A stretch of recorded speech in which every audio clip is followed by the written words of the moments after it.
वफ़ाक़ी वज़ीर शेख रशीद नवाज शरीफ का 10 सवालन जा जवाब पुछी वरता। शेख रशीद चयो आहे त नवाज शरीफ का सवाल आहे त तव्हां उसामा बिन लादन सां केतिरियूं मुलाक़ातूं कयूं, केतिरो चंदो वरितो। नवाज शरीफ ॿुधाए त हुन मोदी खे केतिरा भेरा फोन ॿाहिरां कई ऐं संदसि एजेंडा छा हो। जस्टिस सज्जाद शाह ते हमले लाइ लाहौर मां केतिरियूं बसूं मोकिलियूं वयूं। लाहौर में प्रेस कॉन्फ्रेंस कंदे शेख रशीद नवाज शरीफ का 10 सवाल पुछिया आहिनि। शेख रशीद चयो आहे त नवाज शरीफ का सवाल आहे त हुन उसामा बिन लादन सां केतिरियूं मुलाक़ातूं कयूं ऐं केतिरो चंदो वरितो। हुन चयो त नवाज शरीफ ॿुधाए मुल्क खां ॿाहिरि मोदी खे फोन छो कंदो हो ऐं ॻाल्हियुनि जी एजेंडा छा हुई। सैफुर रहमान ज़रिए केतिरा पैसा वसूल कया, लंडन में केतिरा ॾींहं अंदरि नेब लाहौर ॿाहिरां पथराव जो मंसूबो रिथियो वियो।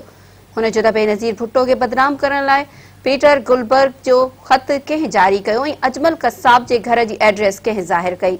शेख रशीद चयो आहे त आर्मी चीफ ऐं DGISI सां मुलाक़ात मुला एज़ाज़ जी ॻाल्हि आहे। नंढे कद वारा माण्हू वक़्तु वठी ऊंधाईअ में मिलंदा आहिनि। अहिड़नि बुज़दिल माण्हुनि लाइ आऊं कुझु न चवंदुसि।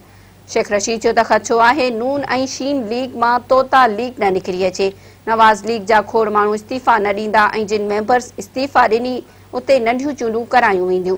हुन चयो त शीन लीग बहितरी जो रस्तो अख़्तियार करणु घुरे थी, पर नून ऐं मीम लीग जो पाण में इत्तिहाद आहे।